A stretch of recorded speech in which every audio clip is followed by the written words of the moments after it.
It's once again, it's the month of May. It was 2 weeks before Mother's Day. We crossed the creek, and to my right, so it would have been to the south, I catch movement in the field. So I look over. It was almost like it was in slow motion as far as time went, you know. What I saw was about 65 yards, maybe 80 at the most. It was reaching and looked like it was digging or scraping into the hillside of the field. But as we were going by, it heard us, and then it stood up. And when it stood up, I mean, this thing was huge.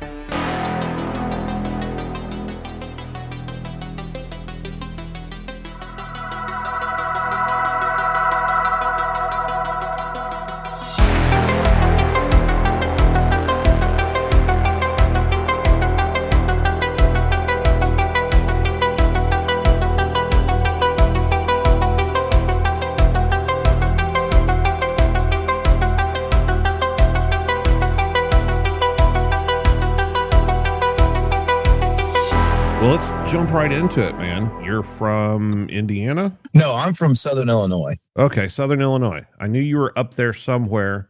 Was Bigfoot something that you heard about, like, growing up and stuff?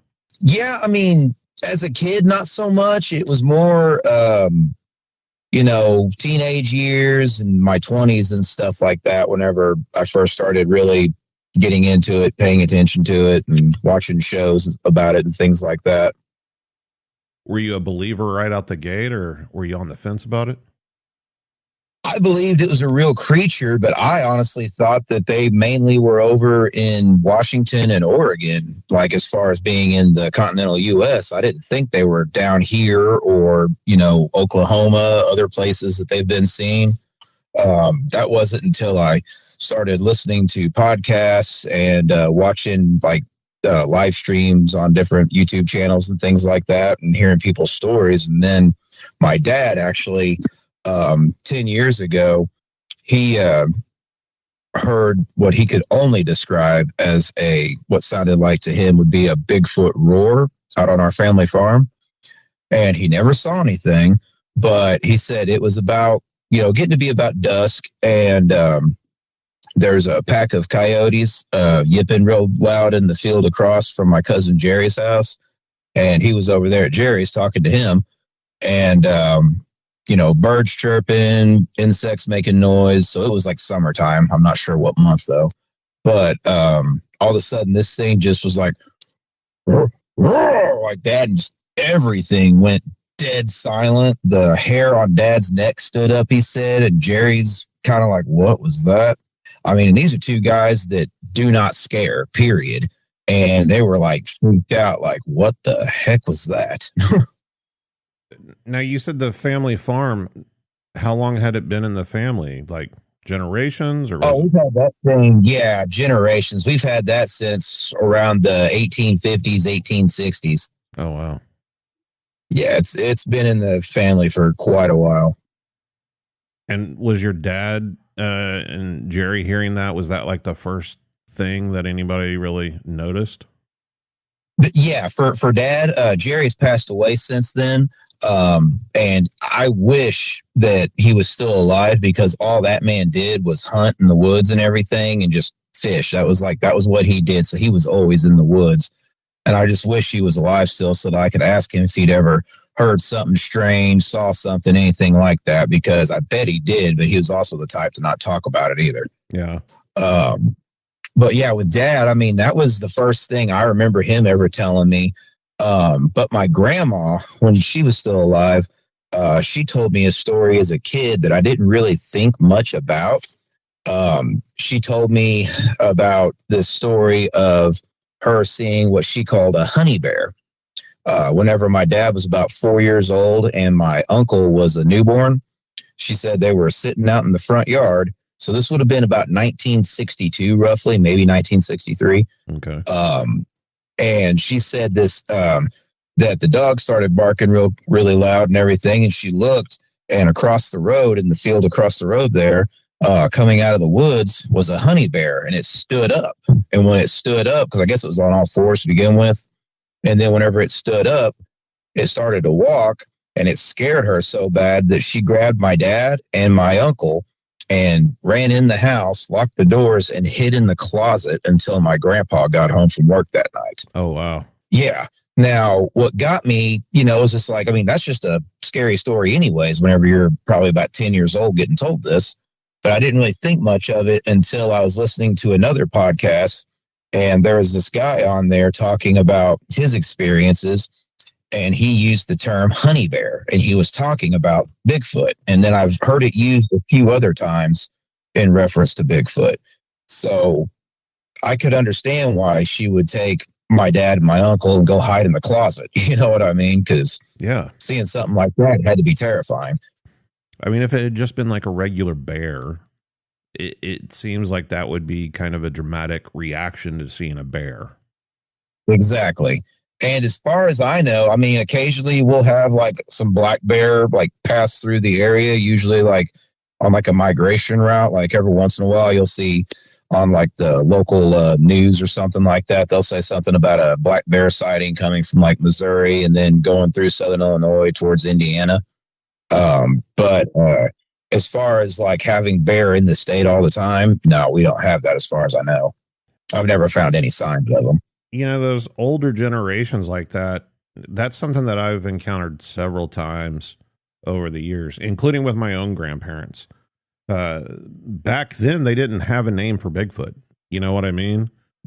Yeah, usually like wild man or hairy man or something. Yeah, and especially over in, this half of the country, or at least the middle part.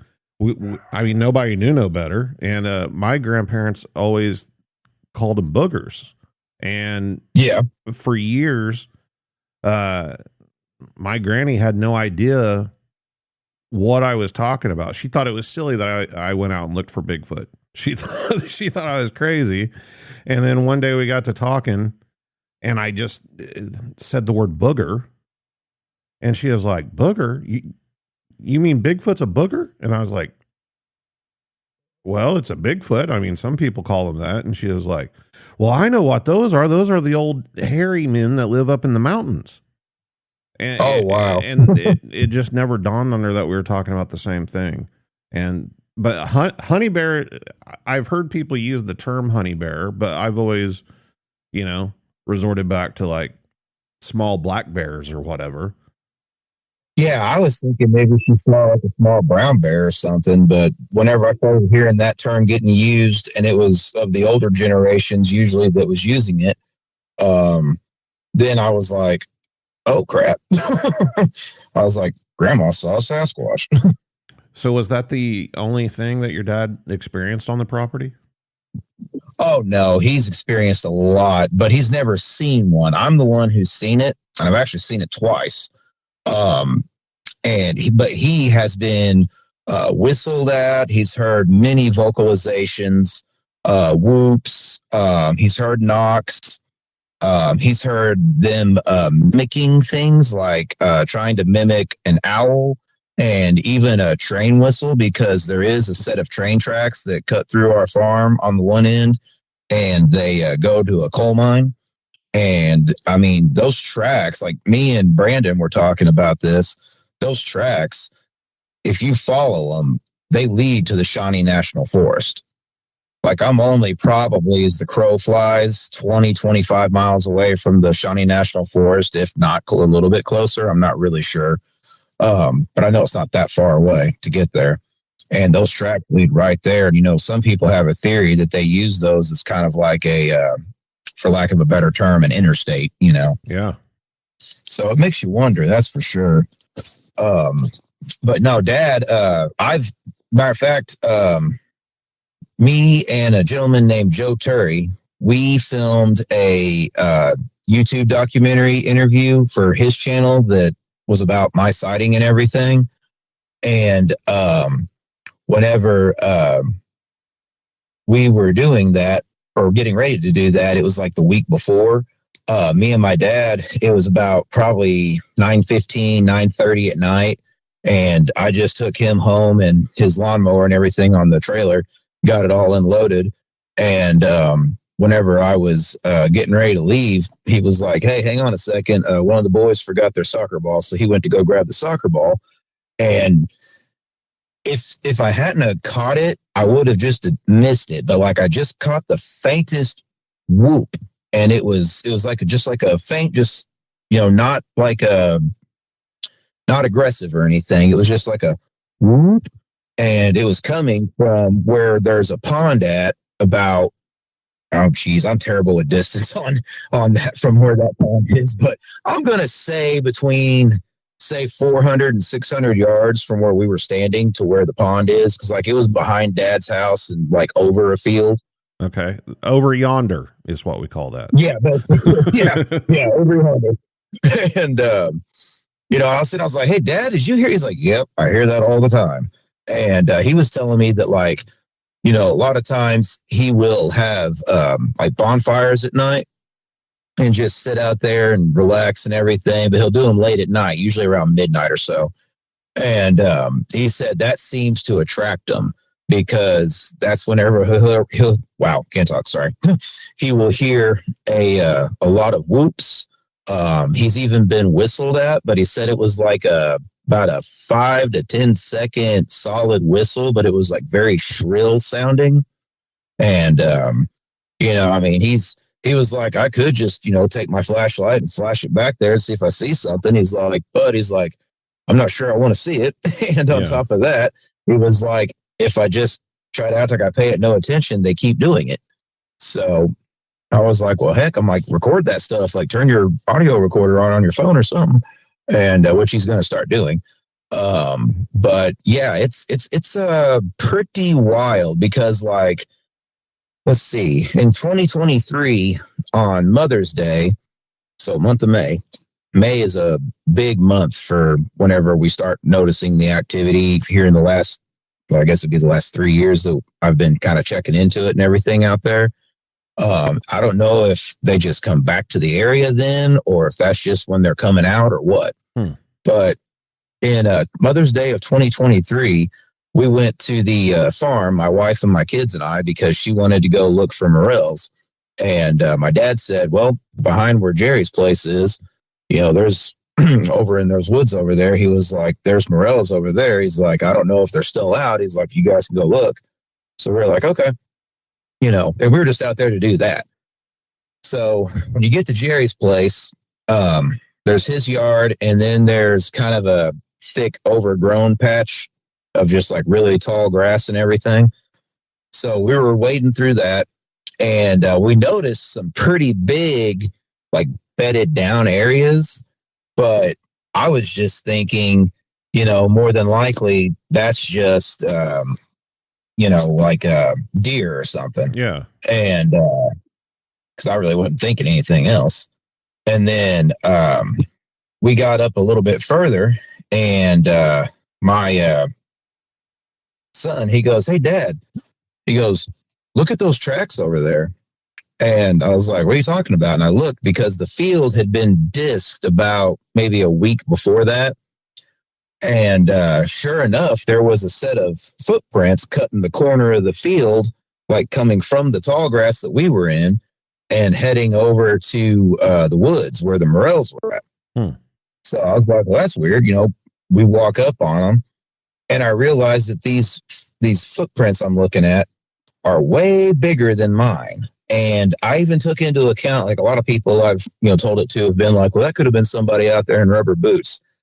If somebody out there in rubber boots has an 18-inch print, yeah, they're big, because I wear a 13, and those prints, I put my foot next to it, and there's another 5 inches in length, and they were about 5.5 inches wide. Wow. And I mean, you can see toe prints, like into the dirt and everything. I mean, it was wild. And I mean, we took pictures of it because I was blown away by that. Another thing that I found there was just about maybe 20 feet from right before you got about halfway crossing that corner, there was a deer carcass that had been picked clean, but it had been ripped in half. So I grew up on the farm. I always walked around the woods and everything like that as a kid, hanging out with my cousin Jerry and whatnot. He was kind of like a big brother to me more than a cousin. And I've seen where, coyotes will kill a deer or whatever, bones are just scattered everywhere. Yeah. They're not still together. This was it was like ripped right at the spine, right in half. Half of it was right there, and then about another, I don't know, 15, 20 feet from there was the other half. And the only thing that had any fur on it was the front legs from like the knuckle to the hoof. That was the only thing that had any fur on it still. Huh. But otherwise picked clean. And it was just really strange, you know, because I'm like, that's weird. And like, I mean, I could understand something like that being there though, because there's a pond right there that always has water in it. And as far as I know, it still has fish in it too. And we got a ton of deer out here. There's raccoons, there's gophers, there's all kinds of stuff. Groundhogs. Mushrooms. Yeah, mushrooms. And then so we go into the woods where the morels are. And I mean, we don't see or hear nothing in there as far as like the creature or anything. But I did find a strange little, I don't really know if I should call it a tree structure because it wasn't big, but a couple people that I've talked to, like Steve and Kyle from the Hollow Sky podcast. I don't know if you know who they are or not. Yeah. I was talking with them about it, and they brought up a good point. That may have been just like a marker or like a territory marker, possibly. Because, I mean, these sticks would have only been about maybe just above knee high. And they were just leaned up against this one tree right as you walk into the woods right there, coming in the same direction as those footprints were going. And so, you know, that just kind of makes me wonder as far as that goes. I mean, I don't know, but it was strange nonetheless. Was it like a small teepee formation? Kinda, yeah. It was like if you made a teepee, but you leaned it up against a tree, which, I mean, I guess wind could have done that too, could have blown it up against the tree, but it wasn't like just some branches fell and that's how they fell. Like, that was purposely done. You could tell that. Was there a fork in the tree? Not that I saw. No, not that I saw, or at least not that I remember anyways. But it was kind of eerily quiet in there.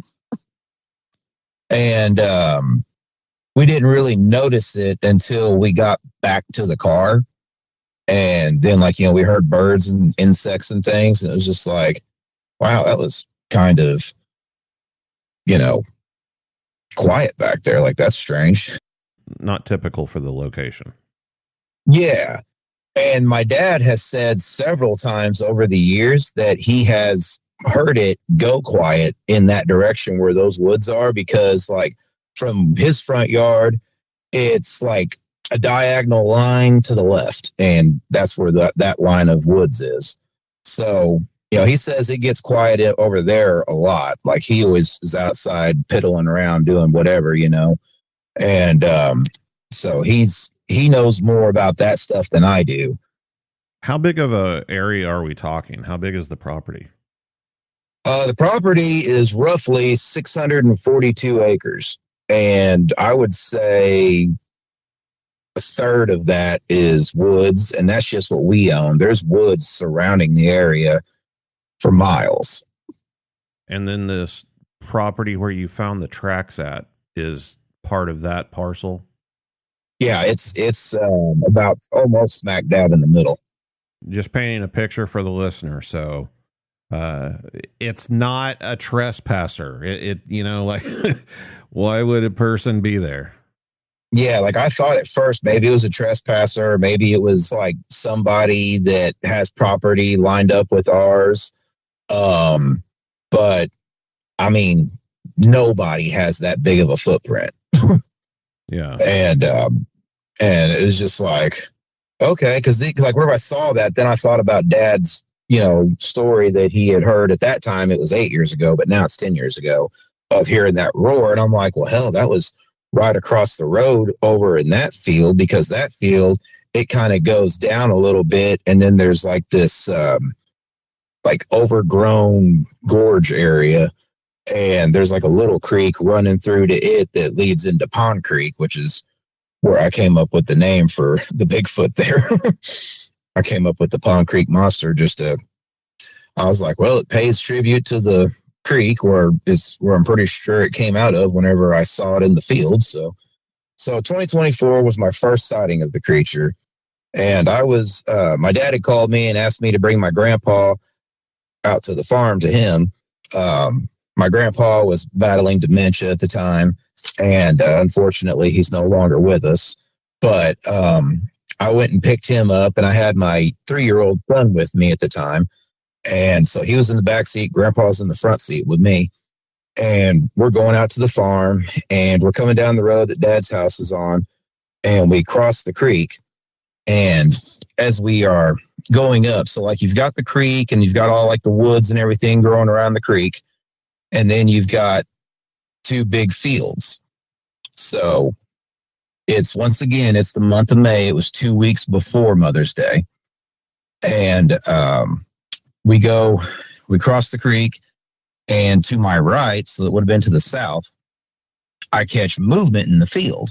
So I look over, and I was only going about 25, 30 miles an hour. So my sighting was only about 3 or 4 seconds.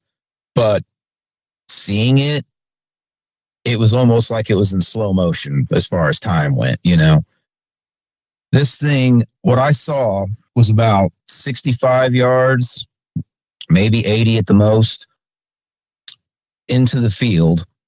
And it was reaching and looked like it was digging or scraping into the hillside of the field because it has a slight slope that goes down. And what I saw was about thigh up, and I didn't see its face because it had whenever way it was doing is like whenever it would dig and then throw its arm back to like throw the dirt or whatever, it was always turning its head opposite of where the road was. But as we were going by, it heard us, and then it stood up. And when it stood up, this thing was huge. It was black, had kind of like a sheen or a shine to its coat, or maybe it was wet. I'm not really sure. Because the creek was right there. And so it could have been in the creek and then like saw something in the field and chased it, like maybe like a groundhog or something, and tried getting it. But like the build of this thing, even though this thing had to have been every bit of 7.5 to 8 feet tall, just because of the distance and how big it looked from that far away, it wasn't like a big hulking creature like Patty in the Patterson-Gimlin film. Yeah. This reminded me more of the creature from how they made the Bigfoot look in that Sam Elliott movie. I don't know if you've seen it, The Man Who Killed Hitler and Then the Bigfoot. Yeah. Like that one was more lean, still muscular and everything. And this thing had a build to it. It just wasn't big and hulking like Patty or some of these other pictures of Bigfoot that I've seen that were supposed to be, not fake and things like that. This one was thinner. And I have a theory on that is because of how early in the year it was still. So like, say if it was, I don't know if they hibernate. I really don't. I don't think they do. Right. But say, if it was just coming into the area, maybe from like, moving off from a different area, and, like it had a hard winter or something, and it was trying to find something to eat and saw something, even though it was 3:15 in the afternoon, broad daylight, it was going after it. I'm not really sure, because that road, not many people use that road unless it's family or the mail lady or like, maybe some coal miners taking a shortcut to get to the coal mine. That's really about it. There's not a lot of traffic out there at all. And as big of an area as we own out there, there's not that many families living like around our farm and everything. There's a few to the south, more closer to the main road, which is a few miles down the way. But as far as like once you get closer to the farm, it starts getting more scarce as far as people. Was this field that it was in, was it plowed, or was it just? It was not plowed yet. They still had, you could still see like the old corn stalks from the year before and all that. Mm-hmm. Yeah. But so I dropped Grandpa off to my dad and I said, hey, I just saw something big, and like looked at Dad like big in the field. I'm going to go drive back and see if it's still there. So that was probably maybe 3 minutes, because like from Dad's driveway to where that field is, it's like, quarter mile, maybe. So I go back and I still got little man with me. And of course the creature's gone. So I just went ahead and went on home. And like one thing I've kind of caught hell about is people being like, why didn't you stop? Well, I didn't stop because I had my 3-year-old and my grandpa who was battling dementia in the car. Like, I mean, common sense, but some people just seem to think you need to stop and put everything at risk, I guess, but I'm not putting my family at risk. So the next day, I was talking to my wife and I was like, I want to go back there and see if I can't figure out where it was at, see if I can get some pictures to prove what I saw. And she was like, okay. So we all load up and we head over there, and it took me a little while, but I actually found where it was standing at.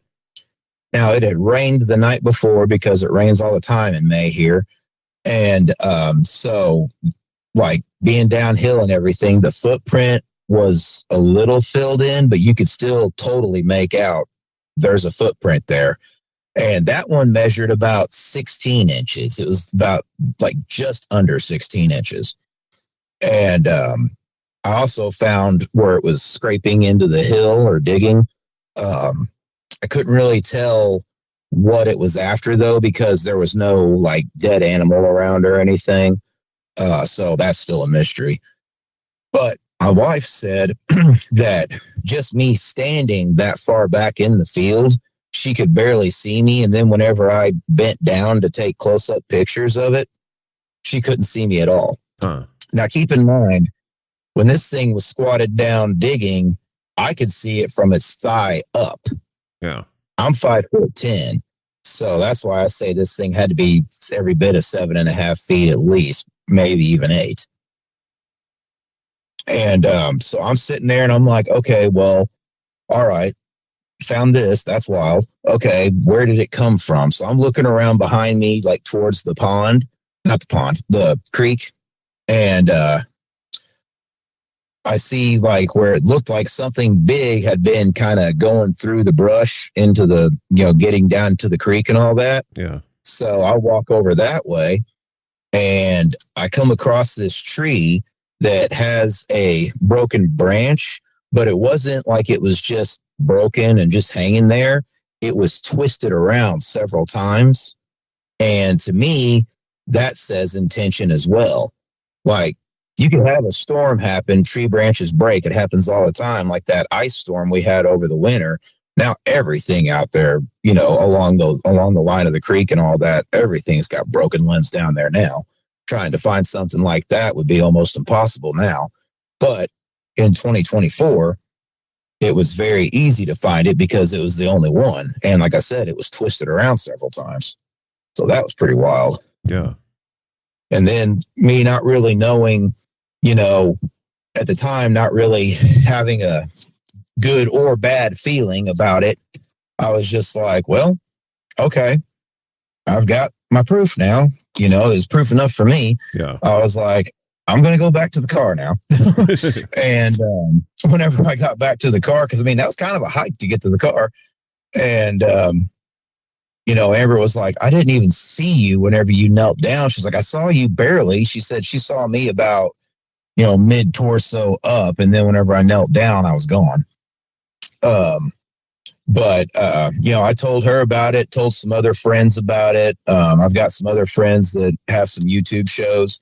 I was talking to them about it. I contacted Joe Doyle and talked to him. And I was just like, look, man, I'm like, I didn't see the face. I'm like, but I know there was no pointy ears. There was, no tail or anything. I'm like, what do you think? 'Cause I'm thinking Bigfoot. What do you think? And everybody was like, it sounds like a Bigfoot. And I was like, even though it was, like on the thinner side, because, a lot of the pictures and videos you see is always some big, like, patty Bigfoot, just a different color or something. And, then I got to thinking about that Sam Elliott movie, and I was like, well, they say there's hidden truths in cinema. I mean, now granted, in that movie, it was a red one, but, what I saw was black, like jet black. And it wasn't like a guy in a ghillie suit either. The ones in Oklahoma and Texas, we refer to them as having a swimmer's build. They're definitely not thick like patty at all. Yeah. I've even talked to people that seen them that said that it almost looked, lanky, like a basketball player. And, yeah.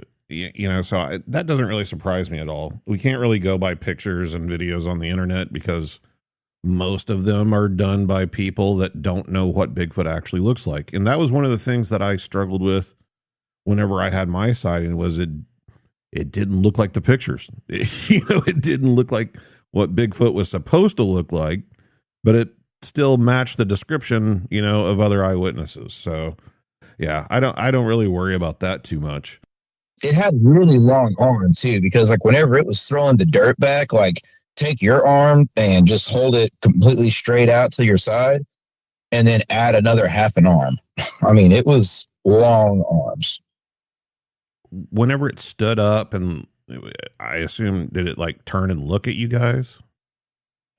No, it just stood up and immediately started walking south. So it was walking away from us. And then by that point, we were passing through to where there was another big, thick, wooded area, and I lost sight of it then. Did you happen to notice whenever it stood up, did it like use its arms? Did it just stand straight up? How did it stand up?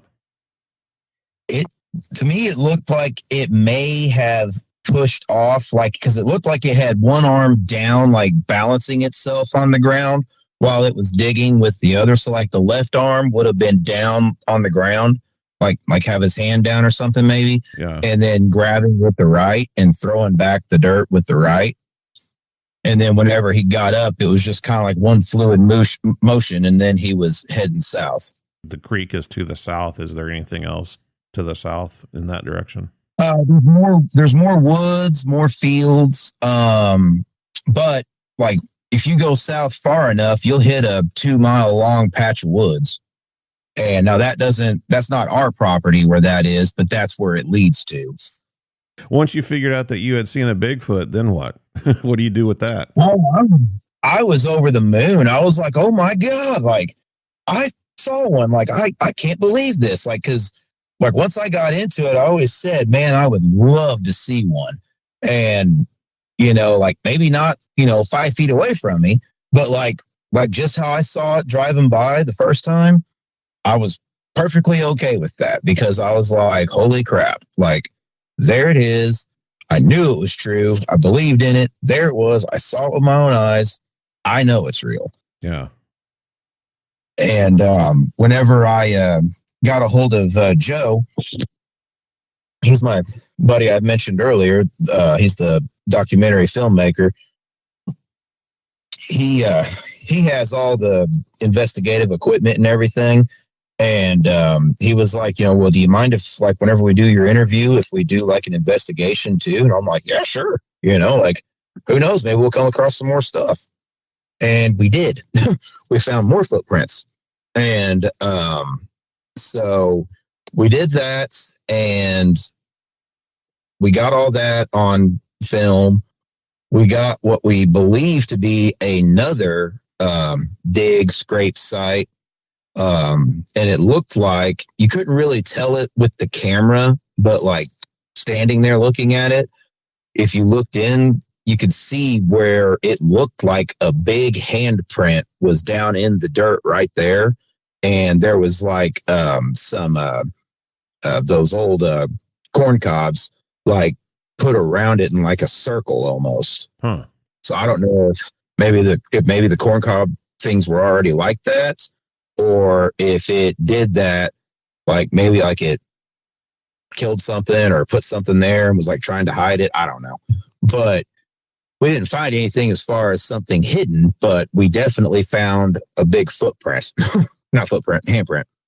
And we found some other footprints as well, and they ranged in size.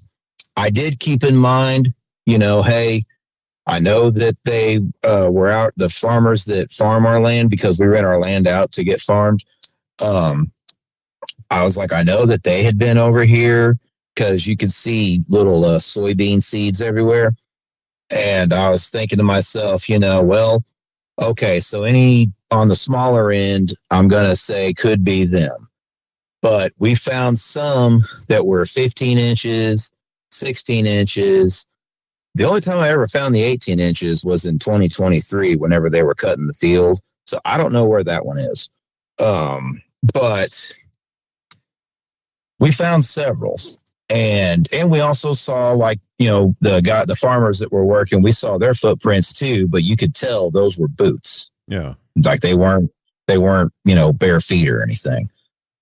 So, I mean, I want to make sure that's clear, like, so that way the listeners aren't thinking, well, it's probably just those farmers guys, because it wasn't. I mean, I saw those prints too, but we were finding bigger ones, no shoes.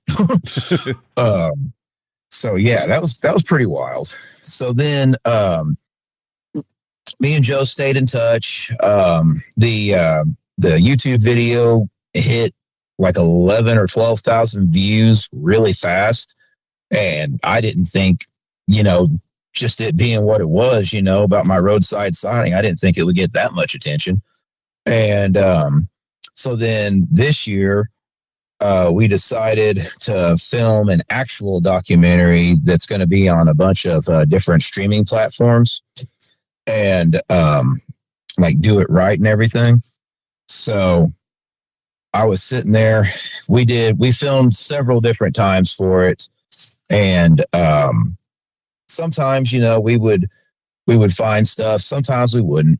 But it was pretty wild because we did a couple night investigations. And Joe has this instrument called a parabolic dish.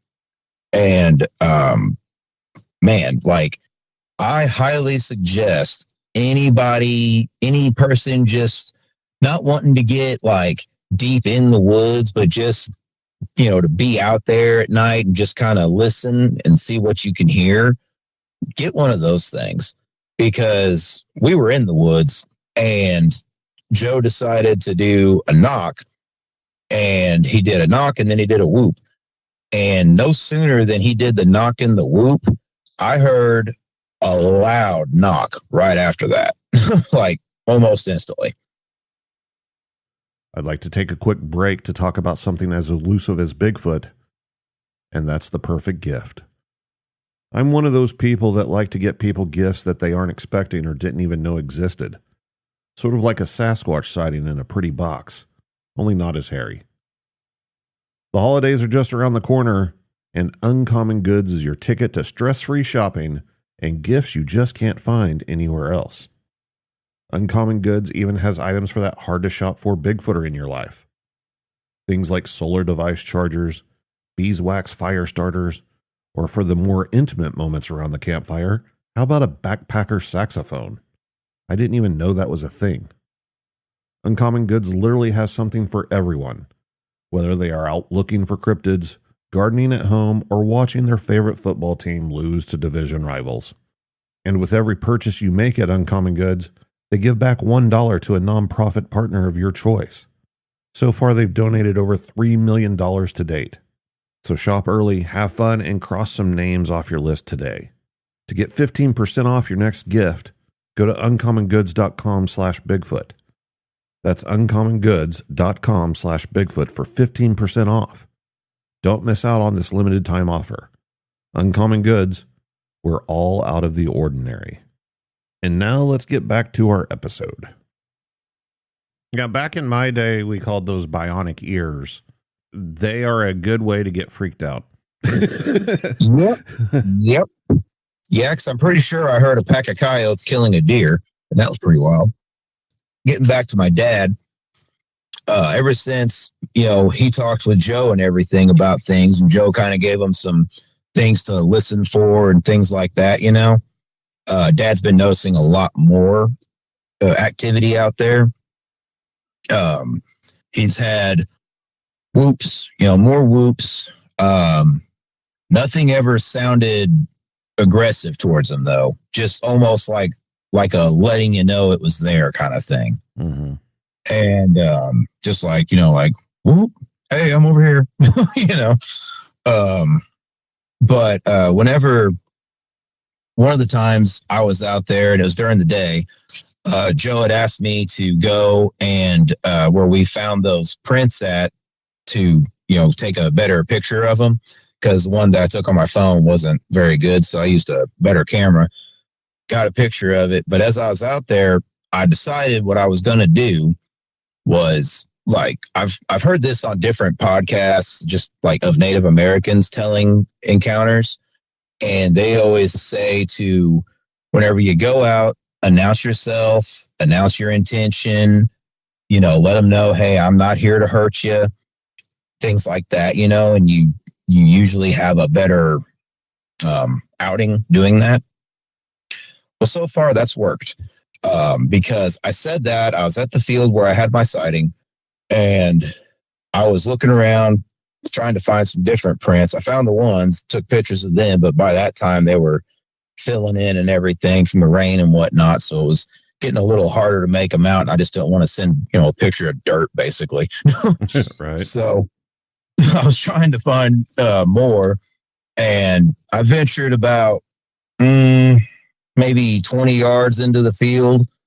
And all of a sudden, coming from the creek area, I heard what I could only describe as, say, if your belly growled, but that was your voice and you were mumbling. If that makes any kind of sense at all. But that's the only way I can think to describe it. Yeah. And that continued for like 10 minutes while I was out there.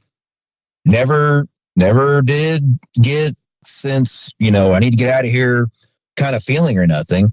I think it was just observing me.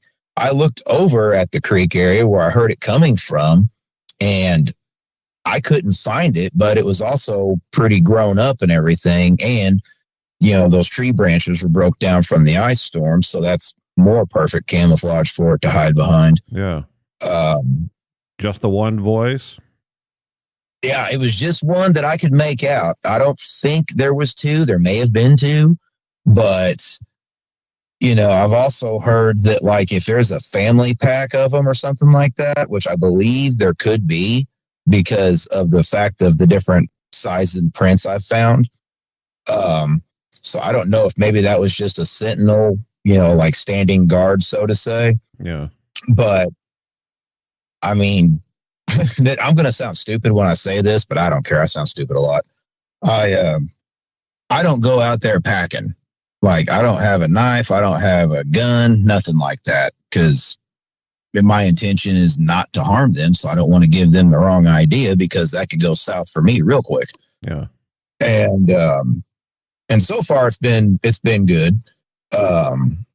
Now, if I ever get the feeling that they're being aggressive towards me or something like that, then that'll change. But for now, so far, so good. But no, that stuck with me, how it was doing that strange, like, stomach growl, mumble vocalization. It wasn't so much like the samurai chatter from Ron Moorhead. It didn't really sound like that, because it was a lot slower, if that makes any sense. Yeah. It was just something weird, and it didn't, it wasn't like somebody riding a dirt bike off in the distance or anything. Like, I could tell this was coming from the creek area. Yeah. And it wasn't a dog or anything. It was just really strange.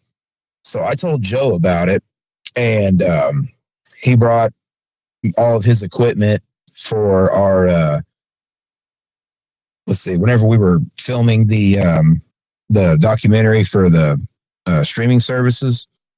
And my wife is in the documentary because she told some stories that my grandmother told her that I didn't know about, more than just the honey bear story. So they wanted to do like a campfire, interview with her. So we were getting ready to go, and we had set up our, I guess you could call it base camp, across the road from Dad's house. And we were loading up in the truck, getting ready to pull out and go over to where my field is that I actually own.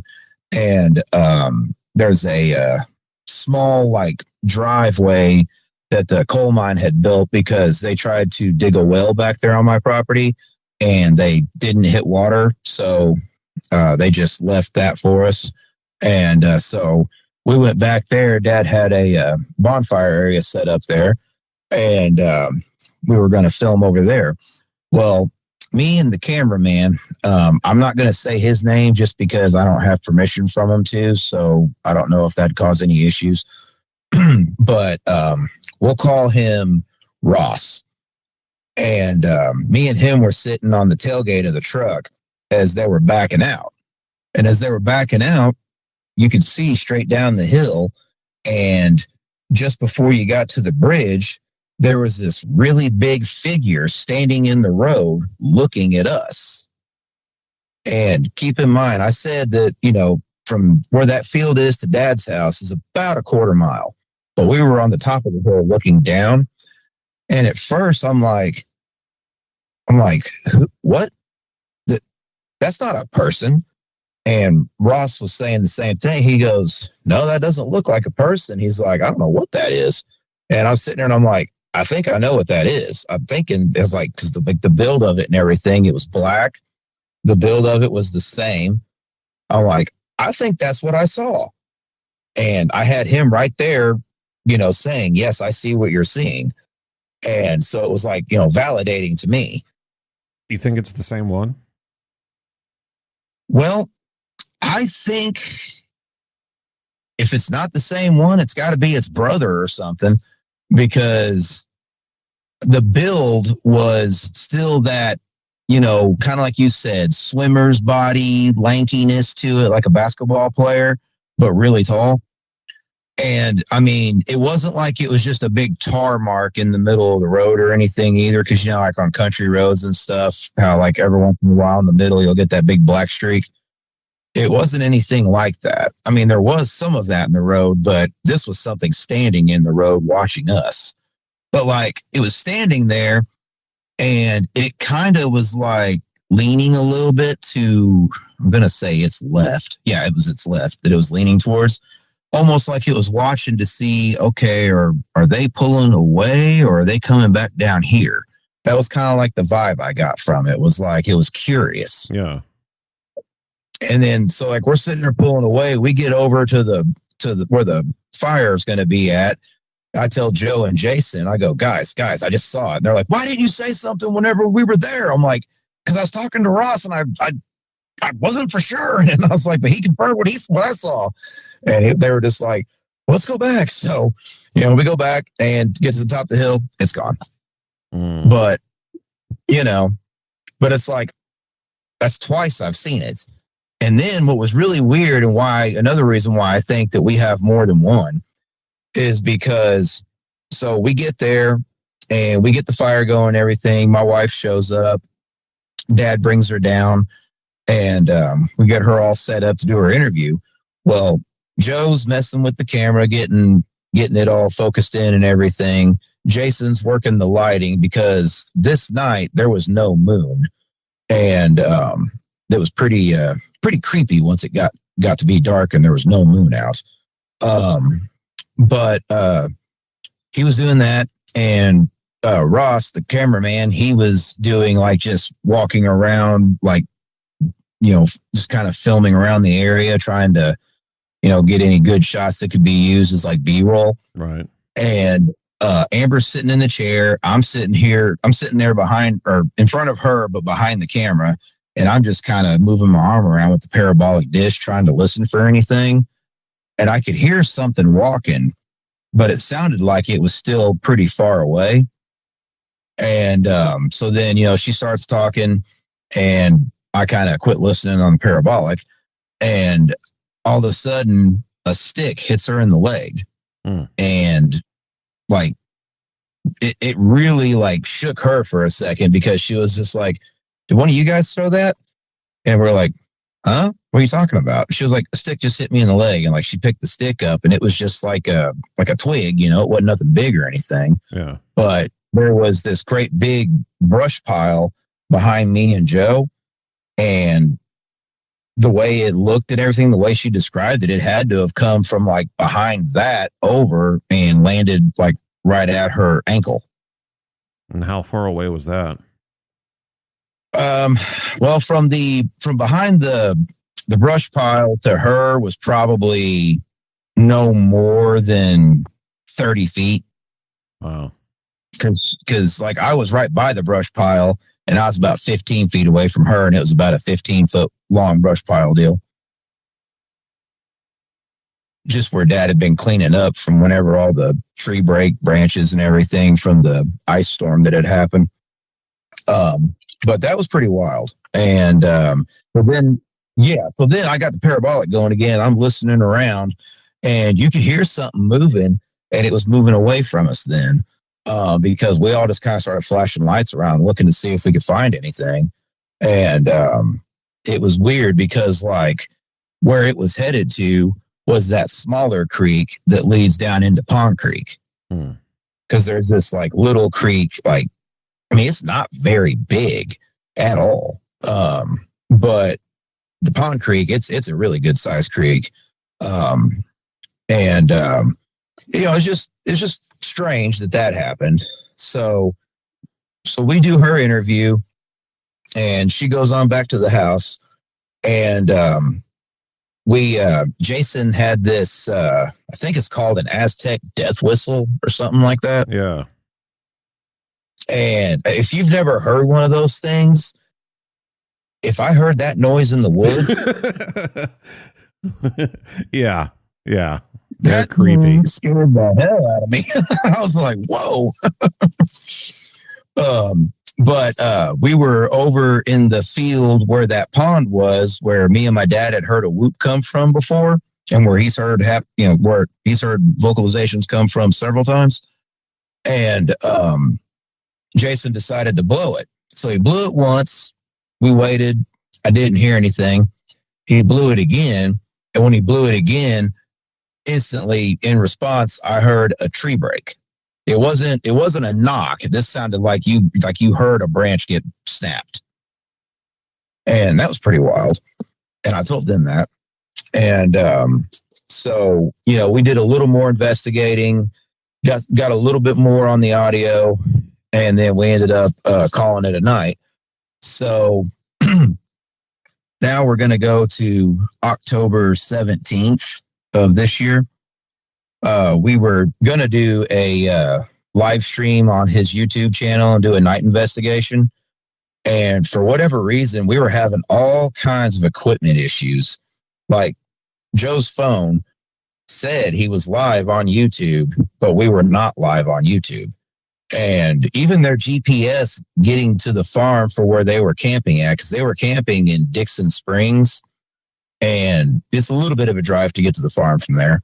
And their GPS and everything was haywire. Like if Joe hadn't been to the farm so many times, they wouldn't have figured out how to have gotten there from there. But we get there. So I'm sitting there waiting on them to get there. And my dad, he is sawing up firewood on the other end of the farm, and he's got the front loader and everything down there with him. So I'm just sitting in the driveway across from Dad's house. Got there, it just got dark. So I'm just sitting there, turned the car off, rolled my windows down. I'm just sitting there just listening just to see if I hear anything. Because Dad always says whenever it gets dark, you'll start to hear stuff. So I'm sitting there, and it's about 10, 15 minutes. And all of a sudden I hear what sounds like something really big just take off running through the woods and like snapping branches and everything as it's going by. Like how you've heard on other shows and probably on your show too, where people say it sounds like, you know, like a hippo or something, rhinoceros just running through the woods. Yeah. I heard that twice. It did it once, and then about 15 minutes later, it did it again. And at first I'm thinking, okay, could it have been like the top of a tree falling out and hitting every single branch possible on the way down? Could have been, but there was no wind, like completely still night. So I'm like, okay. And the fact that I heard it a second time, I was like, okay, something's over there. And instead of doing like Dad does and just listening, well, immediately I'm flashing my spotlight over there trying to see if I see anything moving. And I didn't see anything. But like, I know it wasn't a deer because, I mean, a deer going through the woods is not going to make that much racket. And it wasn't even like it was two bucks fighting either. I mean, this was loud and you could tell it was something running through the woods. Was it like close to you or far away? Let's see. Where I believe it was running through the woods at to where I was parked at was probably about 40 yards. Because the field is kind of shaped strangely right there. It's almost like an L shape. And so like where like, you know, your L shape, you think how you got that right angle right there, that's woods right there. And we went, I told them when they got there, I was like, I've got activity. And they're like, what? And I was like, yeah. I told them what happened. And they're like, well, let's get going. So we got all geared up and everything. And we went out there, and that's whenever we tried doing the live stream, and it wasn't working, but we still got the footage. Joe ended up just posting it, you know, like a week later, I think. But we went out there and we got vocalizations. We got mimicking, trying to sound like a coyote. And instead it was like, you could hear the coyotes going, and then you would hear something else a little bit deeper and not quite a coyote. And then, of course, we heard owls, and then you would hear something trying to be an owl, but at the end of its who, it'd be like, ooh, like that, you know? And it's like, a voice cracking owl. Yeah. And, I mean, that was wild. And we got a couple solid knocks, and they sounded like they were like a ways away, but like solid, like a solid hit though. Yeah. And this was at night. This was, by this point in time, it would have been about, I want to say they got there at 8. So let's say 8:40 to 9 o'clock.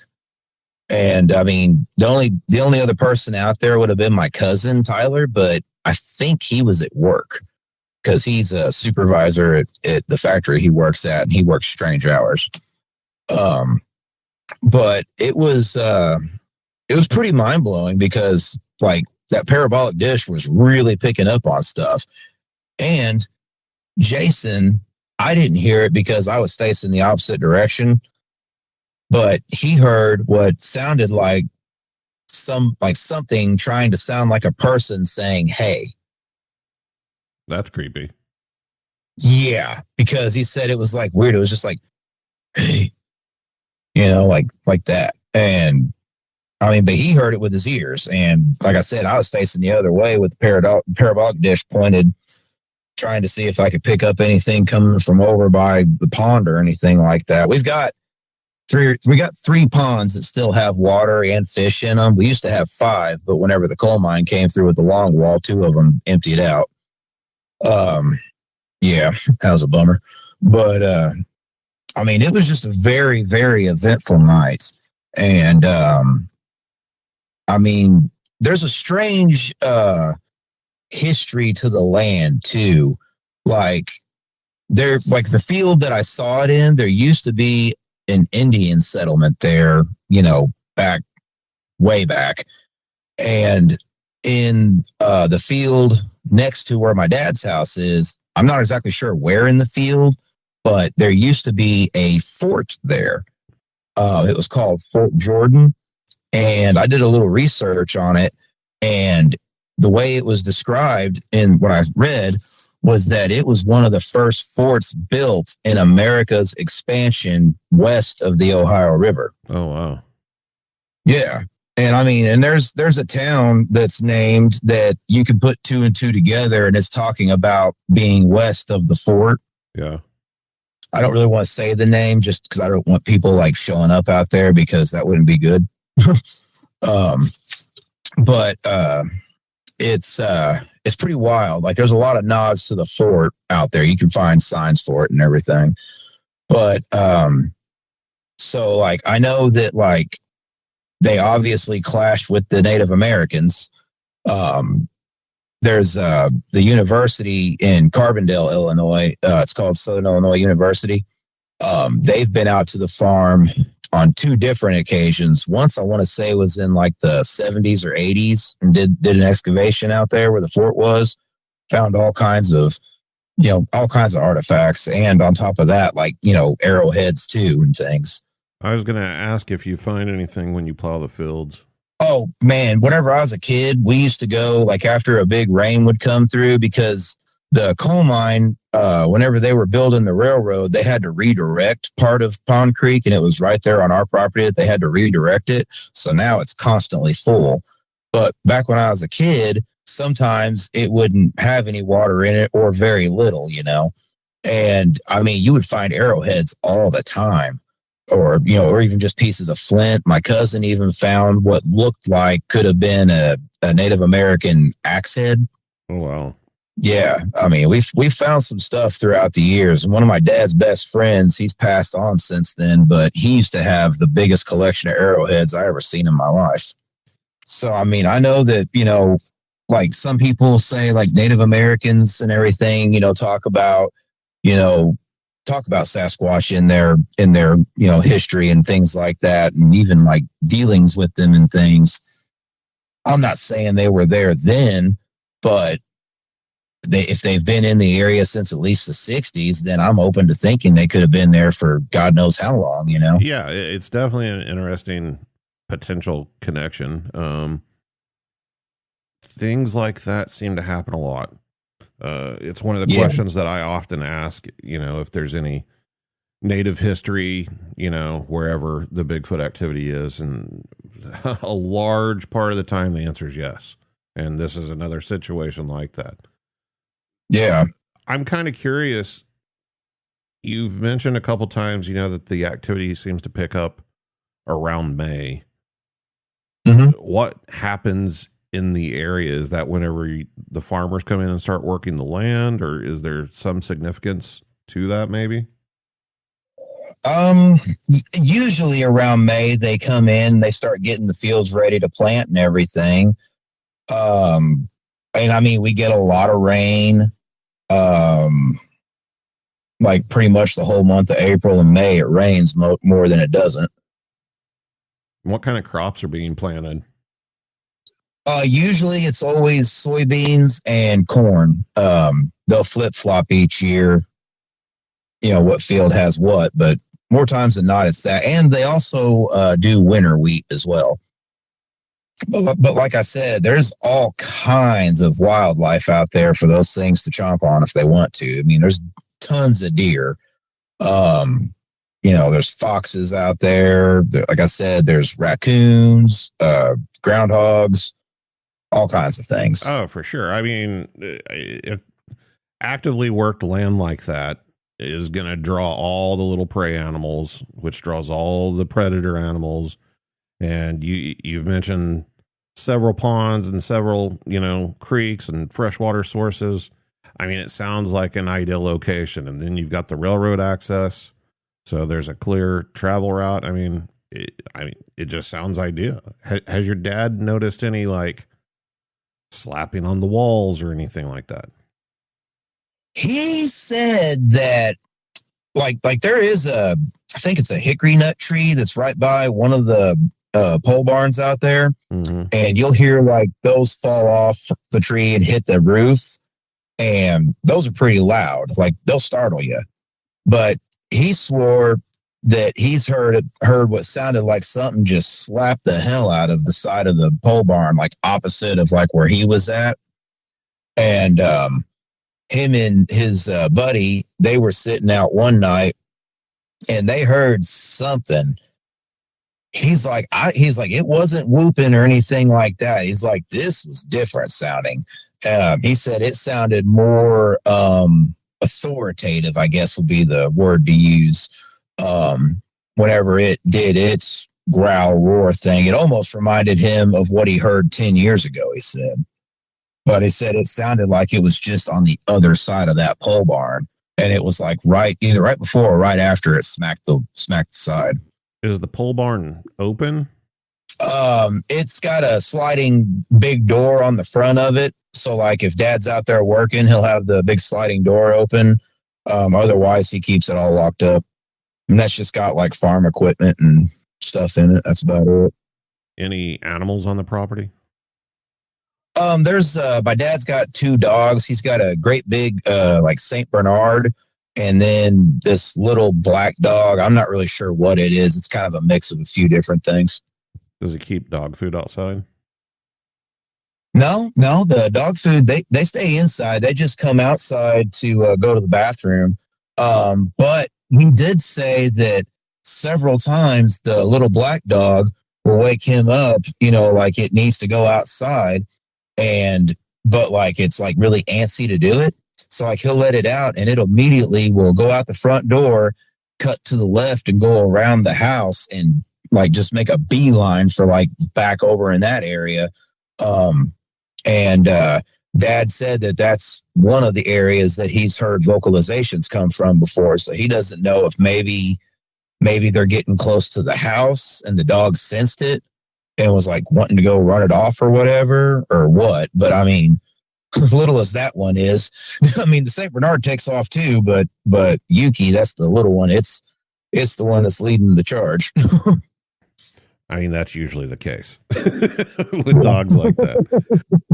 Yeah. I was just kind of curious because a lot of times in these situations, like you're talking about, they'll be coming up around the house. Sometimes you don't even know it. Well, see, I used to live in that house because it was my great grandmother's originally. And after her and my great uncle had passed away, my grandpa had asked me to move in there because I had just gotten out of a relationship and I was moving back to the farm. And he asked me if I would live there. That way I was on that end of the farm while the equipment was, and I could keep an eye on things. And I was like, yeah, sure. No problem. And there was this one window in the living room that didn't have like a shade or anything for it. And at night it was always so creepy because you look out that window and all you see is pitch black. You can't see anything out that window, 6 inches out the window. You can't see. And I always felt like something was like just standing back watching in that window, like ever before I ever even thought about Bigfoot or anything. Because when I lived there, it was like, I think from 2006 to 2008.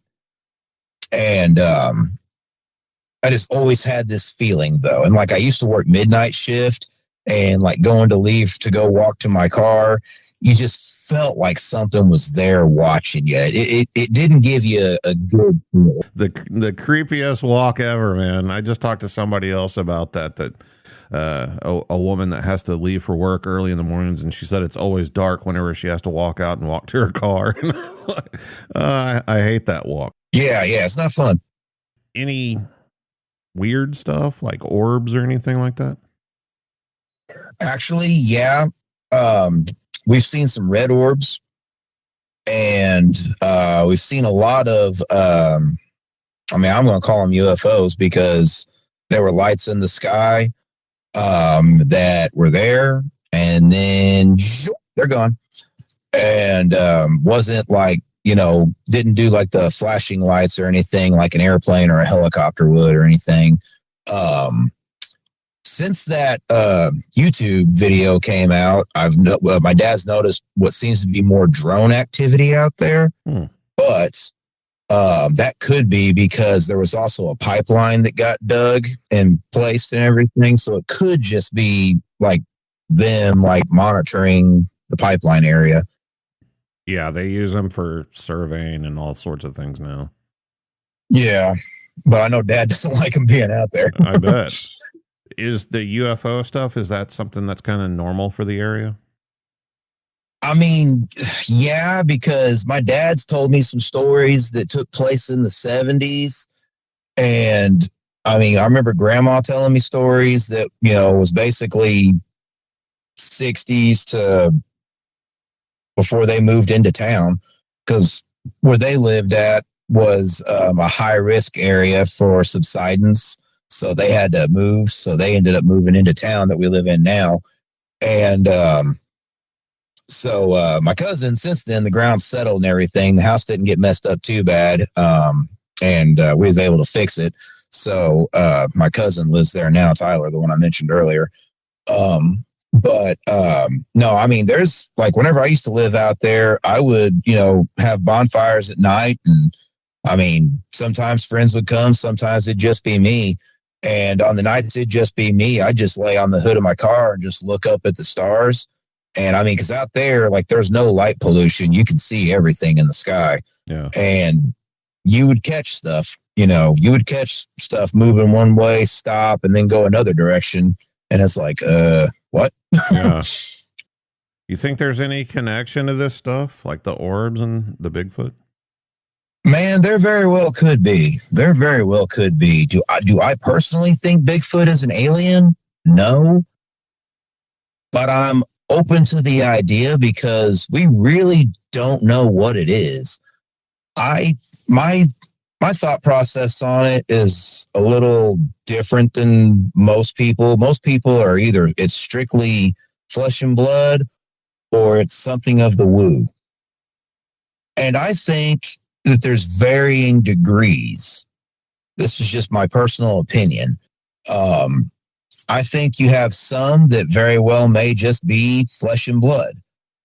I also think that because some of the things they can do, like people say they've seen them cloak and things like that, to me, that sounds like a maybe like a step up in its own evolution. And possibly they could be interdimensional or ultra terrestrial or whatever the word is people are using nowadays. I'm not really sure though, Matt. But to me, what I saw was a physical being standing there, and I found the footprints to prove it. Yeah. So, but again, I heard on one show this guy talking about how he saw one and it startled him so bad, and so he shot it, and when he shot it, it just burst into light. Hmm. I mean, that's not flesh and blood. No, it's not. I've talked to a lot of people and heard a lot of stories. Everything I experienced it seemed flesh and blood to me. It seemed very physical, seemed very natural, other than it's not supposed to be there. But right. I mean, I've definitely talked to some people that have experienced some sort of paranormal aspect to these things, and I 100% believe them. I don't think they were mistaken. I don't think their eyes were playing tricks on them, and I think they're honest. So I don't know what to do with that stuff. And it's also just really strange that orbs and UFOs and things like that are oftentimes seen in the same areas, but like you said, there's no light pollution out there. It's easier to see those sorts of things outside of the city. And that just happens to be where you find Bigfoot too. So I don't know, man, more questions than answers. Yeah. Like my wife, she likes to call it the Skinwalker Ranch of Illinois, I guess. She's like, we got a lot going on out there, babe. I'm like, yeah, I know. So what's your future goals with it? You've got this documentary that you're working on. What else? Well, yeah, we're doing that. And I just want to continue to go out there and just keep trying to find more evidence, maybe see it a third time. Maybe see, try and figure out if I saw the same one twice or if it was different. I just want to keep, pushing, but not aggressively pushing because, like I said, I don't want to give them the wrong idea about what I'm doing out there. And, I don't want to get on their bad side. So I'm just going to keep on going out there and announcing myself and my intentions and everything, and just asking if they can give me a sign of their presence, because that's what I did whenever I heard that weird stomach growl mumble thing. And, I'm just going to keep doing that. And I'm getting a GoPro. I'm going to get a gimbal. I'm going to try and do kind of like the Scott Carpenter way of doing things and have I think it's the gimbal that he had on his back or whatever, on his backpack, and walk around in the woods and see if something peeks out after I walk by. You never know. And I'm just going to see what I can find, and just, as I find things,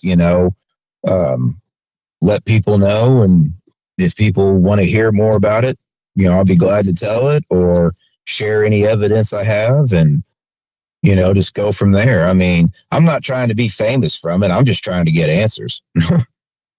Where can people find that documentary that you guys did?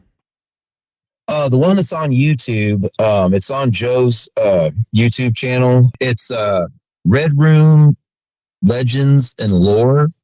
Or you can just, search on YouTube the Pond Creek Monster, because that's what I call it.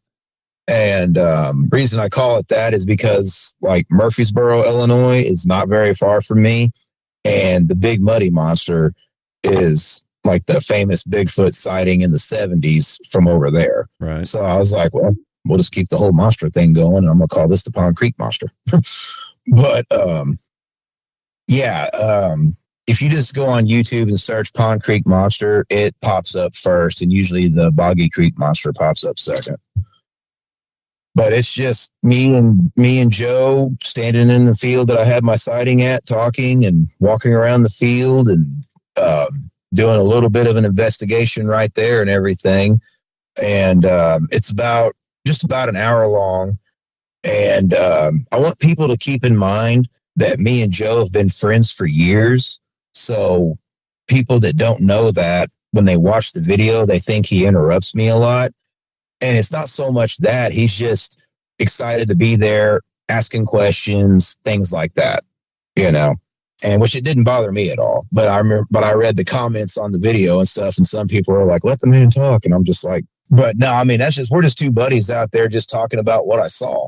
And it's a pretty cool documentary, though. It's well worth people's time to spend an hour and give it a shot. We'd appreciate the views too. And then when the documentary that's going to be on the streaming platforms, when that comes out, I can let you know.